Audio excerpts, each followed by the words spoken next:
ایک شخص اپنے بچے کے بخار کی وجہ سے بہت پریشان تھا۔ کئی جتن کیے، علاج کیے اور ٹوٹکے بھی، لیکن بخار نہ اترا۔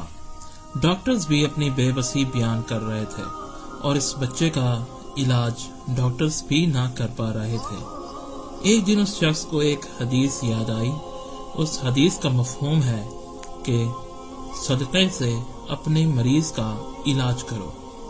وہ شخص اسی وقت گھر سے اٹھا اور رات کا دوسرا پہر تھا۔ اس شخص نے کسی یتیم، مسکین یا حاجت مند کو ڈھونڈنا چاہا کہ اس کی مدد کرے، لیکن رات کے اس پہر میں کوئی اسے نظر نہ آیا۔ اچانک اس کی نظر ایک بلی پر پڑی تو اس شخص نے غور سے اس بلی کو دیکھا تو اسے محسوس ہوا کہ جیسے بلی بھوک یا پیاس کی وجہ سے رو رہی ہو۔ اس شخص نے سوچا کہ اس بلی کی بھوک یا پیاس کو بجھایا جائے، اس کی مدد کی جائے۔ وہ شخص گھر گیا اور سوچا کہ بلی کیا کھاتی پیتی ہے، تو اس کے ذہن میں آیا کہ دودھ ایسی چیز ہے کہ جو بھرپور غذائیت رکھتی ہے۔ دودھ بھوک اور پیاس دونوں کو بجھا دیتا ہے۔ تو اس شخص نے دودھ لیا اور دوڑتا ہوا واپس اسی جگہ پہنچا جہاں بلی تھی، تو بلی وہیں پر ہی بیٹھی تھی۔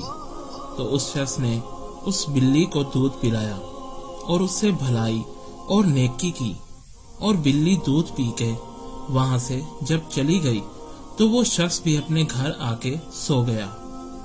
تو جب وہ سویا تو اس نے خواب میں دیکھا کہ ایک کالا کوا اس کے بیٹے پر حملہ کرنے کی کوشش کر رہا ہے، لیکن اس شخص نے خواب میں دیکھا کہ جیسے ہی وہ کالا کوا اس کے بیٹے پر حملہ کرنے کے لیے اس کے بیٹے کے قریب آتا ہے، تو وہی بلی جس کو اس شخص نے دودھ پلایا تھا، وہی بلی آتی ہے اور اس کالے کوے کو مار دیتی ہے۔ ایسے ڈرانے خواب سے جب وہ بیدار ہوا تو پسینے چھوٹ رہے تھے، تو بھاگتا ہوا وہ اپنے بیٹے کے پاس پہنچا۔ اس نے جب اپنے بیٹے کو جا کے دیکھا تو وہ حیران ہوا کہ اچانک سے اس کے بیٹے کا بخار اتر گیا ہے اور اس کا بیٹا حشاش بشاش اور خوش ہے۔